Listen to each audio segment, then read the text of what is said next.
Bienvenue à toi dans cette formation Jump Academy. Cette année, et ce chaque premier jeudi du mois, nous te proposons une formation sur l'évangélisation. Si c'est ta première fois, je t'invite dès que possible à aller voir la précédente vidéo sur l'évangélisation relationnelle. Samuel y explique l'importance de nouer des relations proches, sincères, authentiques et simples. Dans cette vidéo, je partagerai avec toi comment tu peux aussi vivre ces valeurs sur Internet. En effet, elles restent valables et pertinentes partout où tu souhaites nouer des relations humaines, saines et durables. Il ne faut jamais oublier qu'Internet n'est qu'un outil qui permet de rencontrer l'autre. Et cet autre, je suis appelé par Dieu à l'aimer et à le respecter. Internet, et plus précisément les réseaux sociaux, sont devenus les premiers outils de rencontre pour la plupart des gens. Presque 5 milliards d'humains sont connectés. Et aujourd'hui, 68% des personnes préfèrent consulter les réseaux sociaux pour faire des rencontres et pour s'informer. Ce chiffre est énorme. Internet est devenu tellement essentiel à nos vies que même ceux qui critiquent l'existence de cette technologie le font en utilisant Internet. C'est ce que l'on appelle une révolution. Il y a d'abord eu les routes romaines qui ont rendu possible les lettres des apôtres aux églises et la propagation de l'évangile. Puis, il y a eu l'invention de l'imprimerie qui permit de rendre accessible non seulement le texte biblique, mais des commentaires sur ce texte. Aujourd'hui, Internet rend possible une diffusion massive des valeurs du Christ, mais surtout l'incarnation de ces valeurs. On ne se contente plus de lire un livre, on peut maintenant rencontrer facilement son auteur, lui poser des questions et voir sa cohérence de vie. Internet, c'est la plus grande révolution dans la communication humaine depuis 500 ans. Au cours de cette vidéo, je vais commencer par te présenter mon témoignage, puis deuxièmement, j'expliquerai l'importance d'être conscient de son identité. On verra, et ce sera le troisième point, comment cette identité influencera mes choix de fréquentation sur les réseaux. Pour finir, ce sera le quatrième point, comment je peux toucher ces fréquentations pour le Christ. Je te propose de commencer par mon témoignage. Témoigner de ma foi sur Internet est pour moi un vieux rêve. J'ai connu les modems 56K qui permettaient de se connecter avec la lenteur d'une tortue et un bruit si horrible qu'on s'en arrachait les tympans quand on essayait de téléphoner en même temps. J'ai très vite compris qu'il y avait plus de savoir sur la toile que dans les encyclopédies poussiéreuses de ma famille. Je suis très vite tombé sur des sites comme croissance.net qui m'ont passionné durant mon adolescence et qui m'ont accompagné dans la construction de ma foi. Mes premiers pas sur Internet ont été aussi marqués par les trolls. À cette époque, on parlait de se faire troller et non pas harceler. Du coup, cela a été pour moi l'occasion de prendre conscience qu'Internet, comme tout ce qui touche à l'être humain, cela peut être bon ou cela peut être mauvais selon l'usage que l'on en fait. Alors, connaissant ma tendance à m'enflammer lorsqu'un sujet me passionne, j'ai pris l'engagement de ne pas poster mes convictions sur Internet tant que je n'aurais pas appris à le faire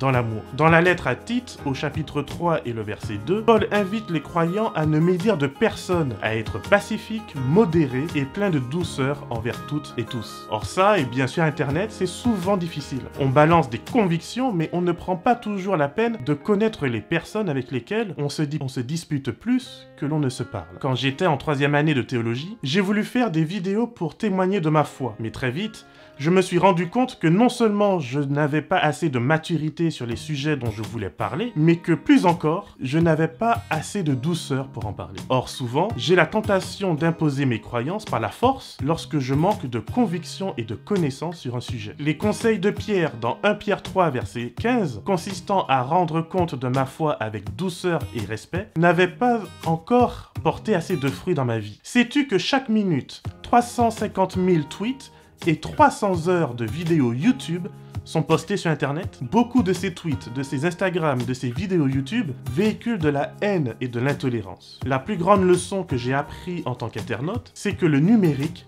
n'est pas virtuel. Internet a des conséquences bien réelles dans nos vies et certains, malheureusement, comme Samuel Paty, ce professeur, en font les frais. C'est la raison pour laquelle je t'invite à faire de ta présence sur les réseaux une opportunité de partager l'amour et non pas la haine. Avec l'aide de Dieu, c'est l'engagement que je souhaite tenir. Je te propose à présent de voir ensemble comment nous pouvons définir notre identité, comment la connaître et comment l'utiliser pour le bien de l'évangélisation. Quelle est mon identité? Cet engagement de véhiculer la paix et non pas la haine, de contribuer à la paix et non pas à la division est au cœur de mon identité. Nous avons tous des expériences de vie uniques et cette expérience nous enrichit, mais elle peut ne pas être comprise par tout le monde. Imagine qu'un inconnu t'accoste dans la rue et se mette à te raconter toute sa vie et sa passion pour les chats ou pour les timbres. Cet inconnu aura une chance sur 1000, et là je suis complètement généreux, de tomber sur quelqu'un qui sera intéressé de l'écouter. Heureusement, pour cet inconnu, Internet facilite un peu la tâche, puisque bien souvent, les réseaux sociaux vont permettre à des personnes qui ont des passions similaires de se rencontrer. Toutefois, as-tu envie que dans ton groupe Facebook de recettes de cuisine, un hindou se mette à essayer de t'évangéliser en te parlant de la déesse Aditi et de la vérité contenue dans le Rig Veda? Eh bien moi non plus.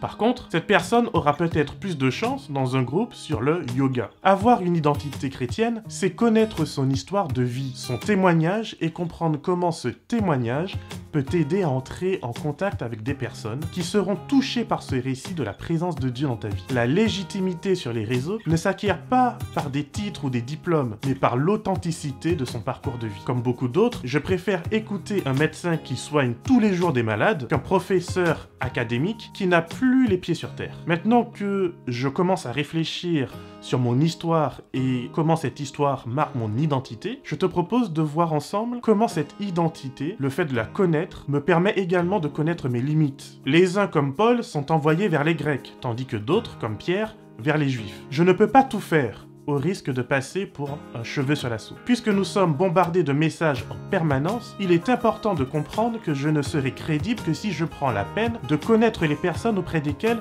Dieu m'envoie. Pour être efficace, ces personnes devront pouvoir se reconnaître dans ma vie, dans mes interrogations, dans mes luttes et dans mes espoirs. Dire à quelqu'un qui exprime sa souffrance due à un cancer « Oh, mets ta foi en Dieu et il agira », si moi-même je n'ai jamais expérimenté l'action de Dieu dans ma vie face à la maladie et à la souffrance, c'est prendre le risque de fermer un cœur pour très longtemps. Mais je te vois venir. Ne devons-nous pas présenter l'évangile en toute occasion, favorable ou non? Alors oui, mais pas n'importe comment. Je te rappelle la règle. Sois proche, sincère, authentique et simple. Suis-je assez proche de cette personne pour interagir avec sa souffrance? Suis-je sincère dans mon rapport avec Dieu et avec elle? Suis-je authentique dans mon désir d'aimer et de guider cette personne vers Dieu? Ou ai-je seulement besoin de me sentir bien, d'avoir balancer aujourd'hui un verset biblique dans la figure de quelqu'un d'autre? Suis-je dans une relation simple? Ou est-ce que je suis dans quelque chose qui très vite va se compliquer? Un samedi matin, par exemple, j'ai vu un pasteur prier pour une jeune fille qui devait animer les chants durant le culte, mais qui malheureusement avait une très forte migraine. À la fin de la prière,